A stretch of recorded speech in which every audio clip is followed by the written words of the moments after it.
बड़ले दी राम राम। दिन की शुरुआत करनी है मैं पानी पीए तो अज जियां कि वीरवार है तो पीली दाल चाढ़ने आ, तैयारी करने अज दे टिफिन की। डुगर देश की शैलगर है कि 12 के हिसाबे अस रंग की दाल बनाने आ। ये तो निक्के होंदे गै अस दिक्खा अपने घरें च कलर थैरेपियां तो हून शुरू होई तो कल थोम वाले परौंठे बनाए हे तो इस आस्ते अज थोड़ा चेंज करने जमैन पाइए तो लून मिर्च तो थोड़ी हरी मेथी भी पाई ओड़ी है। जमैन पाइए कि अरहर की दाल थोड़ी गैस करती है।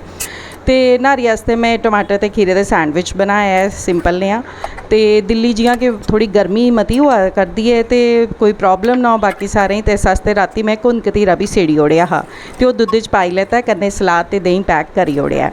तो हुण करने एज यूजुअल लैमन ग्रास की चाह की तैयारी।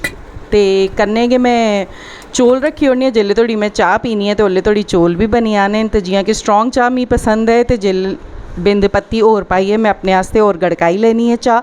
तुसीं सारे लोग प्रेशर कुकर च चौल बनाते होंदे हो पर साढ़े इत्थे जरा कढ़ाई का रवाज है, इत्थे चौल कढ़ाई च बनते हैं।